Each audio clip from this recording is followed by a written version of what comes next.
Hi, everyone. This is Jyoti Bishnoi. Me and my husband co-founded byondReal some time back. We make education games in AR. So it's an effort to bring augmented reality to education.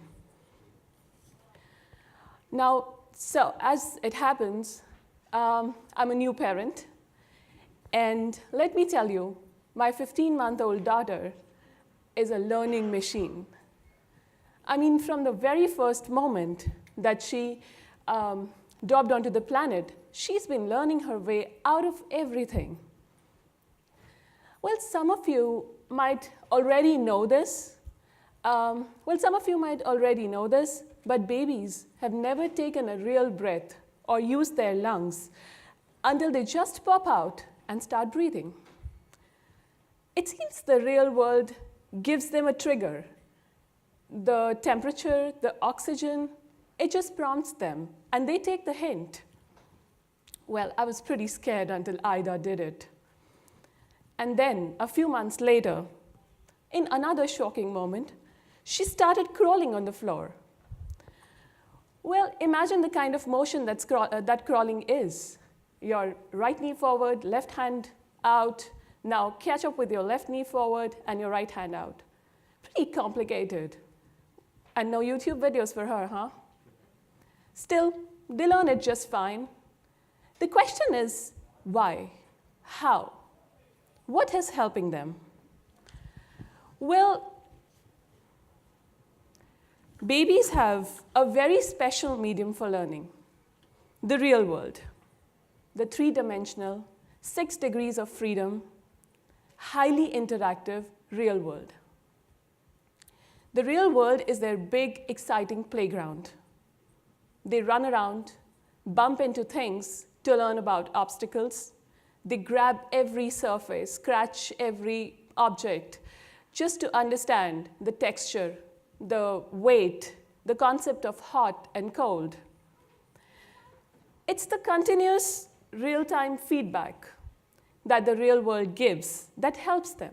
It tells them what to do, what not to do. It tells them how much not to do it. And babies, it seems, are pretty good at taking feedback. They learn. They keep trying, and they fail 100 times, but they keep going. And the framework of learning that the real world supports allows them, or rather encourages them, to keep going. No logistic or time constraints there. But soon, they're not going to be babies anymore, so they'll start learning from other mediums as well. There come the books, pictures, videos. Now, we're really excited about that phase for Ida. But what we are not perfectly happy about is the mediums that take over. Let's talk about books. Well, they are a writer's visual memory translated into one-dimensional text, which when we read the one-dimensional text and thereafter convert it or translate it back to visual memory to understand it. Well, some context, some emotion has to be lost in the translation cycle, I'm afraid.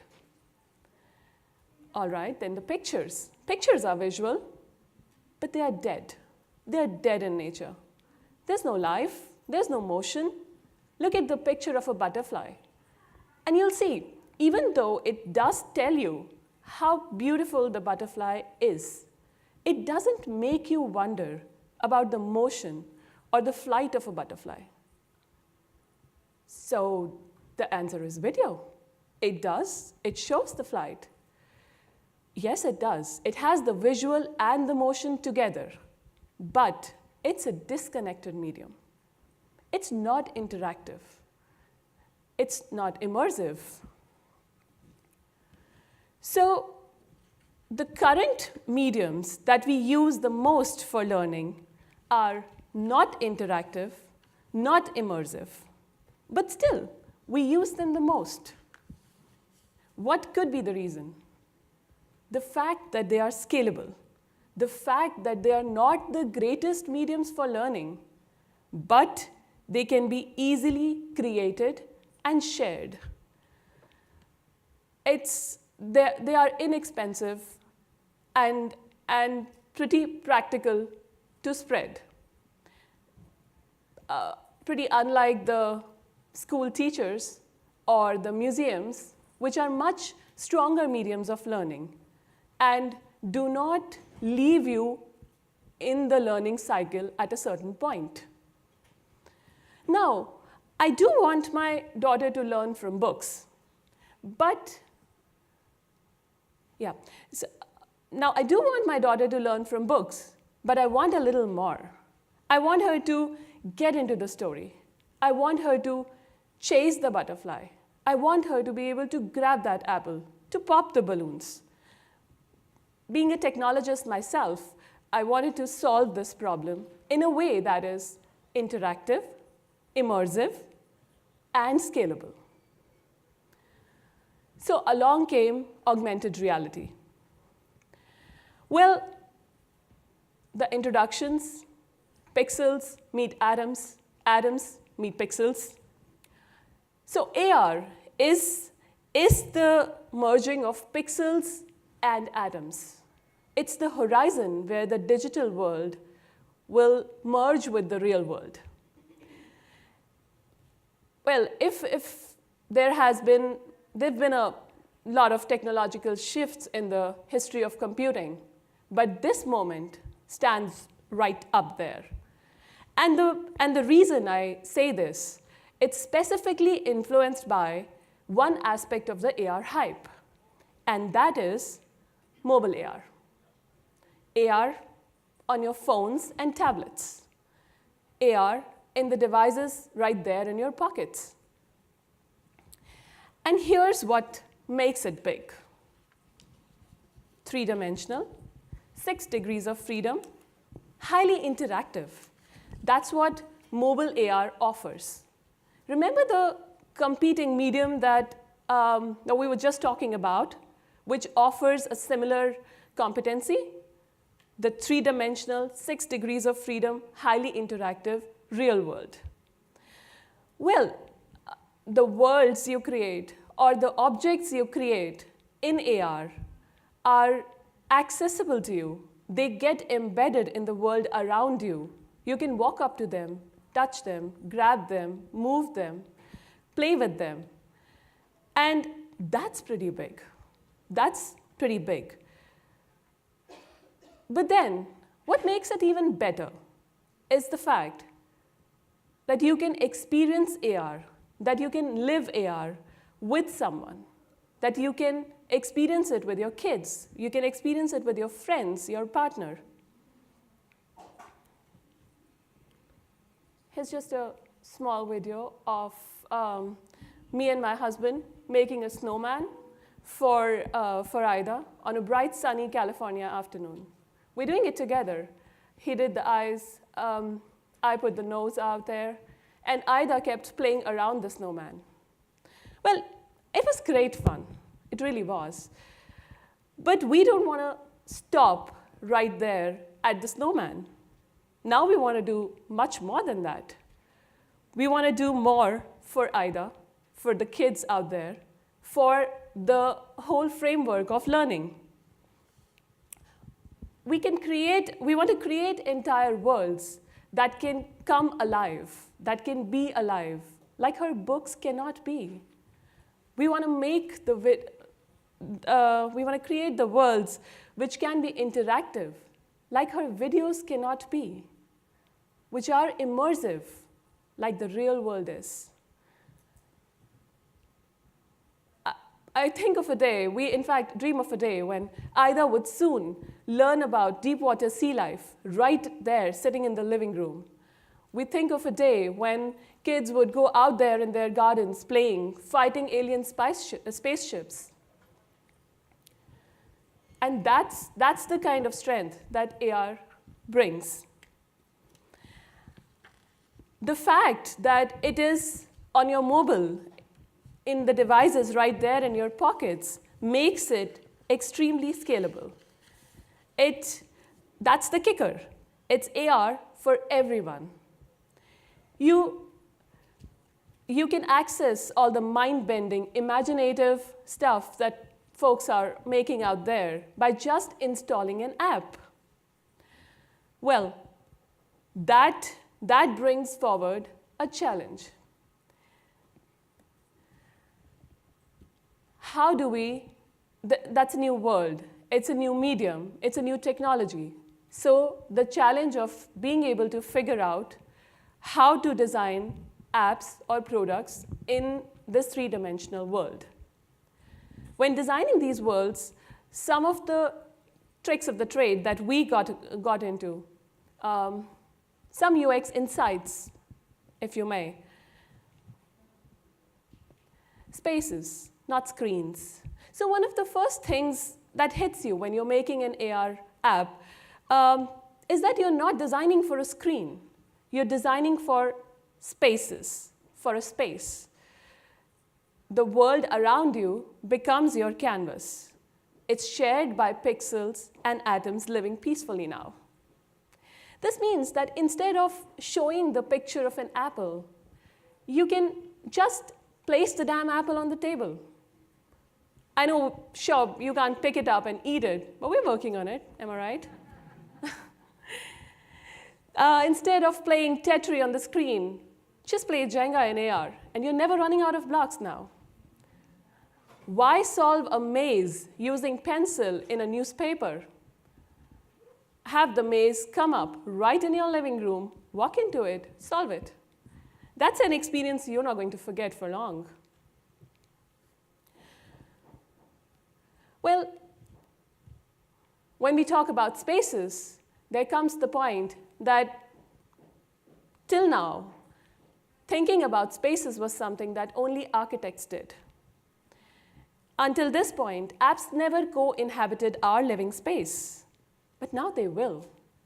They are breaking away from the confines of the screen, from the confines of the device in your pocket. Being a new medium, AR expects you to apply new skills to create compelling experiences. And that's where new ways of UX, new ways of designing the spaces, new ways of being an architect will come to light. If you're designing an AR app, then you are architecting the real world. You're architecting the world around you. You're breaking the confines too.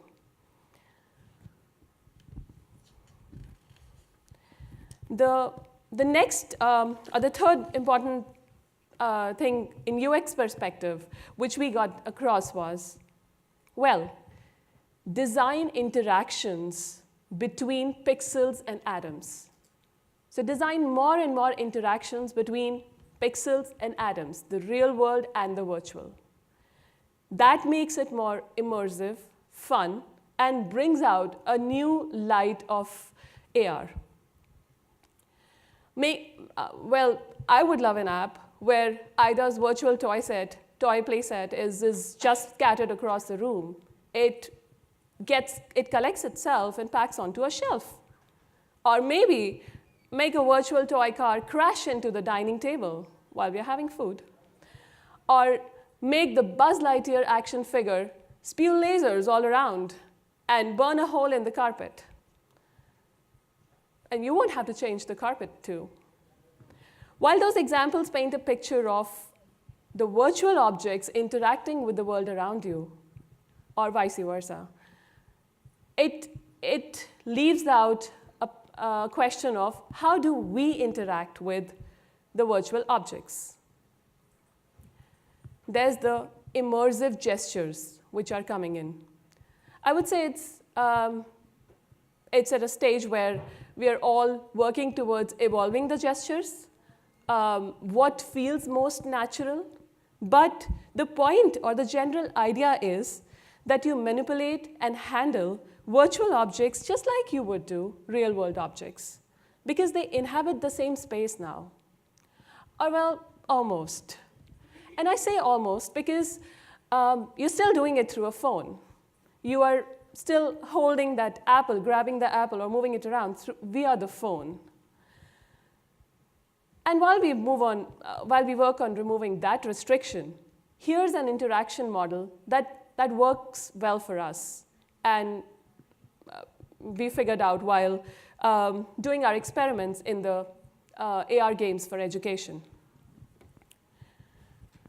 Let's imagine you're a wizard. So think wizard. And the phone in your hand is your wand. Simple as that. Just this basic idea will let you define and play with all the gestures that mobile AR can afford right now. So working with 3D objects, you will need ways to manipulate them, to move them, as well as to create new virtual objects. We know that. And let's start with one simple example. Pick, move, drop. So pick an object, move it across a route, take it to a target spot, and drop it. How would you do that? So, well, think wizard. What would a wizard do? How would they pick an object with a wand? Just point to the object, cast a spell, hold and move the wand to the target spot where you'd want to drop it. Now release the spell and drop. Don't drop the phone though. But that's exactly how it works when you're picking a virtual object in AR using your phone. Again, you would point your phone to the object, touch the object and hold it, move the phone around, dragging the phone to a spot where you want to place it. Now drop it by releasing the touch. And that's it. It's as natural as that. Coming on to the next gesture. I jumped the slide to it. Draw. Well, consider drawing. How would we draw in midair? Well, what would a wizard do? Probably move the wand around in midair, write something, or start sketching. And now the glowy, gooey ink from the wand would just fall off the wand and into the place where he was sketching. Well, quite a surprise. That's the same as we do it in AR. It's really intuitive. It's really intuitive and a lot of fun once you get off the muggle mindset and enter the shoes of a wizard with a wand in your hand. It does sound fun and magical. But then we're here to talk about learning. And what really does it have to do with learning? We're talking some magic here.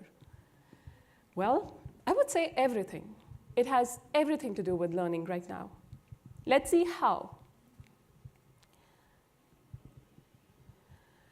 Well, some of the approaches that we found really effective, which use the strengths of AR and bring a new face for learning, or bring a new way or method to learning. The first one is embed your concepts in the environment. So they say one of the best ways to teach is not to teach. We've heard that a lot recently from friends, family, doctors. Well, let's try it once. Let's create a world which has the rules of the concept you want to teach, and let the child step inside it. Let him figure it out. Let him learn. So you don't teach the concept in that. Let's take an example.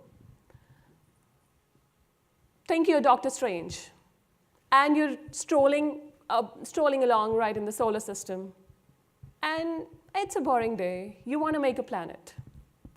Okay, you just take a lot of dust, put it together, make a ball, and here's a planet in your hand.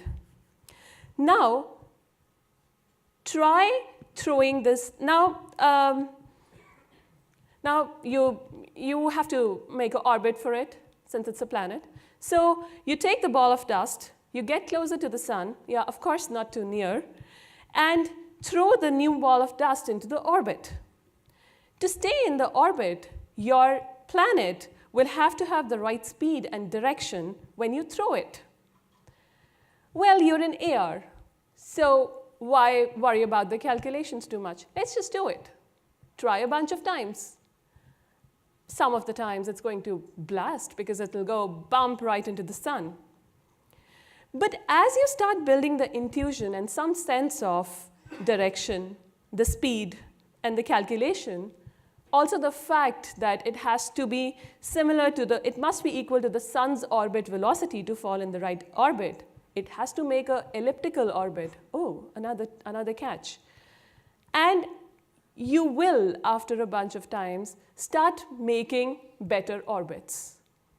And since, like the real world, AR is giving you a lot of infinite tries, you can just keep trying, and you will successfully reach the right orbit, understand the gravity, understand the orbital velocity concept. And there were no long lectures or videos out there to do that. Well, I want either to learn like that. Concepts like orbit velocity can be embedded into your environment itself like a game. And kids will, with all their might, they'll try to learn it, and they'll try to win it.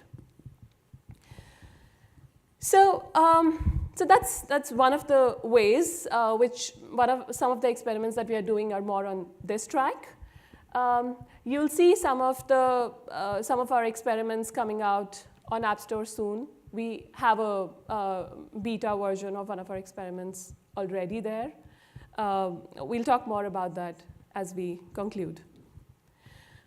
The next approach that did work very well, or can work really well in AR to help in learning, is, well, in the new immersive augmented worlds that you create, if you take the concepts and the ideas and give it a shape or a form,